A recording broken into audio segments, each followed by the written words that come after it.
And now let us invite Mr. Simajit Singh, co-founder of Cutting Edge Learning Systems, on stage. With over 16 years in keynote speaking and collaborations with some of the world's most influential companies, Simajit's insights resonate worldwide, from the stages of TEDx to the halls of the United Nations. Known globally as the Disruption Coach, he reveals how each of us can navigate and excel in this changing world with simple, actionable insights that you can apply immediately. Let us welcome Simajit. Thank you so much. What an immense pleasure to be here. If I understand correctly, this is the largest bilingual conference in Singapore, yes or no?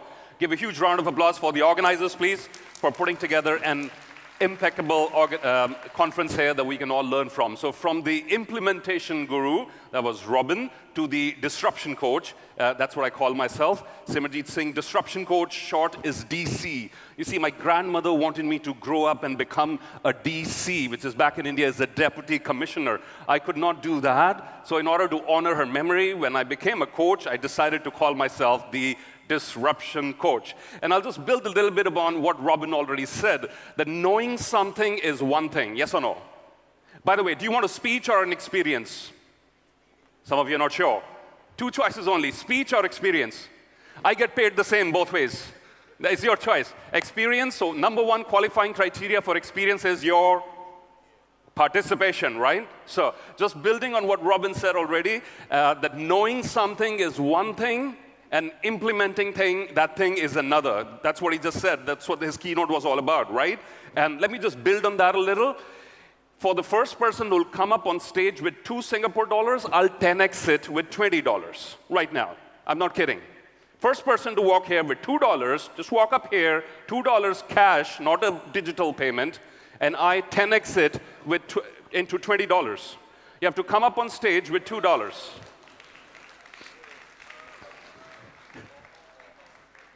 Thank you so much. Wonderful. Here we are. And that's your 10x return right there. Thank you very much. Excellent. Give him a round of applause. Just to build on what Robin already said, did you all know that this would be a good return on your investment? Yes, no?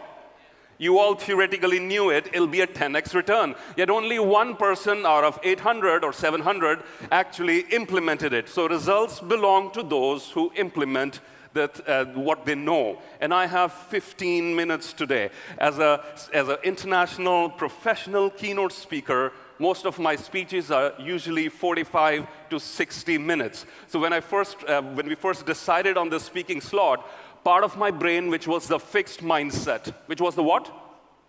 The fixed mindset was telling me, this is not what you do. This is something new. Are you sure you want to do it, right? And then there was another part of my brain which we should all develop and activate in changing times. It is called the growth mindset. What's the other part? The growth mindset. And the growth mindset said, yes, you should say yes. Take a deep breath in, please. Inhale. Shake someone's hand on your right and left. Look them in the eye and tell them, say yes to new opportunities. Say it now, please. Say yes to new opportunities. I said yes to this new opportunity, and here I am in front of you today presenting this information. And you know what? Something interesting happened. As soon as I said yes, as soon as I accepted, as I what? Accepted and embraced that I have 15 minutes only, suddenly my brain goes into hyperdrive to figure out how to do this, right? Let's do a simple experiment. Deep breath in, once again. You have 30 seconds to look for the color green in this room. One quick question, did you all find color green in this room, yes or no? Yes, right? In a lot of different places? Yes? In places where you did not even notice the color green before? Now, what was working was a part of your brain called the reticular activating system. As soon as you accept and embrace, and that's the title of our conference here, right? Embrace, overcome, and grow. As soon as you accept and embrace change, suddenly your brain lights up and it finds a way to move forward. And we must embrace change in this room, because if we want to raise the bar high, we have to embrace change. Or as Marshall Goldsmith likes to say, what brought you here today will not take you where you want to go. I think this is worth repeating. What brought us here, look around you in the room, please. Look around in the room. What brought you here in this room here today may not take you to the next level of growth. So for every leader, I think there are 4 very important questions. How many? 4. Number 1, where am I today? That's question number 1. Suntec City Center, Convention Center is the wrong answer. Question number 1 is, where am I today? Number 2, how did I get here? What are my strengths? What is good about me and my business? Question number 3, where would I like to go? And question number 4, how do I plan to get there? As in, what do I need to change in order to get there? And we must embrace change if we are to use the new opportunities available to us.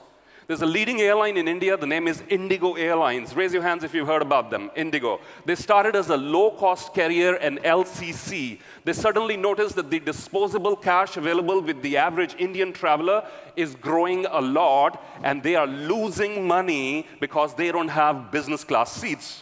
17 years later, this airline is embracing change. We must embrace change if we want to capture new opportunities which are not out there. We must embrace change if we want to preempt and be ready for any disruptions that might be out there. We must embrace change if we want to redesign, rediscover. Change is of 3 categories, my friends. How many? 3. All the change that we hear about can fall into 3 broad categories. Number 1 is reactive change. When something has happened and you cannot be left out and you must do it anyway because everybody else is doing it, okay? That's reactive change. Category number 2 is proactive change. You see some changes happening in the horizon, you change your business, you change your mindset, you take action before things go wrong. That's called proactive change. Category number 3 is we are too good for change. We are too strong, or we are too special. Change can do nothing to us. How many of you watched the Titanic? Raise your hands, please. If you watched the Titanic, remember that conversation over the dinner where the design chief engineer of the ship says, this ship cannot sink. It is a ship that is made so strong, so well built, it cannot sink. And we all know what happened. It was a sad thing once they hit the iceberg. Large corporations can be like the Titanic, right? We could believe we are very strong, we have a strong pedigree, and then we hit the icebergs. That is category number 3. We are too special for change. Take a deep breath in, inhale. Once again, say hello to the person sitting next to you. Say hello, partner. Hello, right? And remind them, please, nobody's special. Change can affect everyone. Say it now, please. Change can affect everyone. No one's special. There was a company called Palm Pilot. You heard about them, right?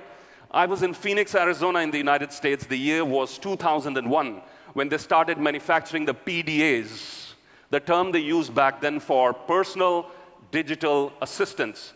Not only does the device does not exist, even the term is not used anymore. PDA these days means public displays of affection, right? It does not mean personal digital assistants anymore. But back in the day, you had a huge gadget here. I bought one of those. You had a clunky headset like the one I'm wearing. Now, this is sleeker.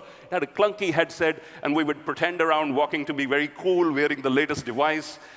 The CEO of Palm Pilot, Ed Culligan, was asked by a journalist, "Sir, Apple is trying to manufacture smartphones. What do you think about that?" He said, "Well, I am not disturbed by that at all. We have been working on PDAs for several years now. Apple makes computers. They cannot just walk in here. This is our territory." And then what happens? Apple launches the iPhone, everything changes. So we must understand that disruption is the new norm. Repeat after me, please. Disruption is the new norm. In fact, I think this statement is a bit incorrect. Disruption has always been the new norm. Otherwise, we would still be living in caves. Humanity would still be in caves if we would not disrupt and change and go into unfamiliar territory. And we have to understand that we don't know what's next, what new technologies, what new trends are going to affect us. The biggest conversation in tech circles right now is about AGI. All familiar with the term? Artificial General Intelligence. I don't know why they're obsessed so much with artificial general intelligence. What's wrong with general intelligence? That is my question. That is the people sitting in this room. Why are we waiting so much for the chips to become conscious when we who are conscious are already, we are the ones who are designing the chips? So we must learn to stretch ourselves. Deep breath in, inhale. Simple experiment, put your right hand up in the air as high as you can. Repeat after me, please. There is always margin for growth. Say it out loud, please. There is always margin for growth. Most people and corporations are stopping here, when if they stretch a little, they have the ability to go here. So we don't know. We have to stretch because we don't know what will impact us next. Another virus, God forbid, another war, climate change, fuels of the future, green hydrogen, nuclear fusion, quantum computing to reinvent the chips and the computing power, aliens, asteroids, right? We don't know. If 5 years ago, I would have told you for $20 a month, how much? $20 a month, you can hire an assistant who has PhD-level reasoning ability. Would you have believed me 5 years ago? You wouldn't have. And that's what ChatGPT is doing right now, right? They just said the first version of ChatGPT was like a toddler. The next one is like a high schooler. The current version is like a PhD graduate. That's where we are at the moment. And when there's so much change happening, or possibility of so much change happening, what do? We try to push it away, right? As kids have this nursery rhyme, rain, rain, go away, little Arthur wants to play. Grown-ups sing this rhyme, change, change, go away, I am not ready today, right? But change says, like in a game of hide and seek, whether you're ready or not, here I come. Ready or not, here I come. Change is just around the corner, right? There are 4 typical reactions to change. How many? 4. Number 1 is obvious. Come on.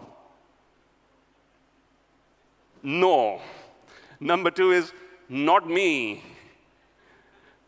I can't do this. I don't have the ability to do this. I don't have the resources to do it. Number 3 is not now. Later, maybe, when we are ready. And then there is a very interesting stage. It is called tell me more. What's it called? Tell me more. Everybody, please, together, 1, 2, 3, say it out loud. Tell me more. If there's one takeaway from my keynote, let it be this, that you are prepared to say to the world, no matter how much of an expert you are, tell me more. That's a great stage, because after this, the magic happens when people begin to say, yes, I'm ready, okay? So people don't suddenly jump from no, not me, not now, to yes. They go between this phase, it's called, what's it called? Tell me more. And that's where their curiosity is reignited. We can give them more information. And change says, ready or not, here I come. Personal story of change, the year 2020, February, when the lockdowns started to happen. I make a living, ladies and gentlemen, traveling across the world, working with large corporations as a professional speaker. So I heard that there's going to be lockdowns. And the airline for which I was a proud platinum member with more than 1 million miles went bankrupt. So moral of the story, if you have loyalty points of hotels or airlines, please use them. Don't save them for later. You don't know what's going to happen. But this is what happened. I love this quote by Deming. Can we read it out together, please? The quote in the middle. Let's go 1, 2, 3. It is not necessary to change. After all, survival is not mandatory, right? It's not compulsory to change. After all, it's not compulsory to survive. But here, survival was compulsory. So what did I do? I walk into rooms like this with, such good teams like this one right here, and I walk in on a red carpet, I get the mic, it's all set. When we were doing virtual, it was the other way around. Every responsibility was ours. The lighting, the sound, the acoustics. Suddenly, the tables were turned, and I benefited from what the Japanese call the beginner's mind. What's it called? The beginner's mind. The beginner's mind says, I'm ready to remove my jacket and fold my sleeves and keep my ego aside and be a beginner once again, right? And that's what I did. I learned about acoustics, about networking, about so many other things, and you will be happy to know in those 2 years, we were able to create a world-class virtual studio, which we still use till date. So out of uncertainty emerges something good. You've seen the word agility thrown around a lot, right? In conferences, agility, and that is actually what helped us. A little experiment, please. Can everybody please get up very quickly for a little experiment on agility? Before you sit down, shake someone's hand and tell them change is hard. Say it now, please. Sit down. Change is hard. But what we need, my friends, in order to change is something called agility. What is it called? What's the word called? Agility. Agility is your ability to move quickly and easily. And I think that's what we need to survive in this changing world. We need to be agile in order to survive. So move quickly and change.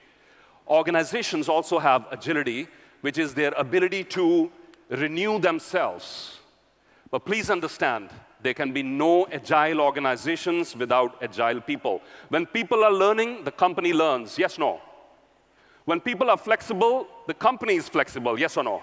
When people are dynamic, the company is dynamic because company is nothing more than the sum total of its people. So in closing, and I think I'm doing a little bit okay on time, a little bit over, but about there, in closing, can we read the part in yellow, please, together? 3, 2, 1, let's go together. Have an attitude of openness, eagerness, and lack of preconceptions. And those are the sort of leaders who will succeed in this changing environment.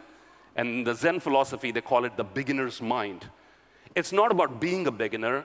It's about being an expert with a lot of humility, a lot of openness, and somebody who says, tell me more.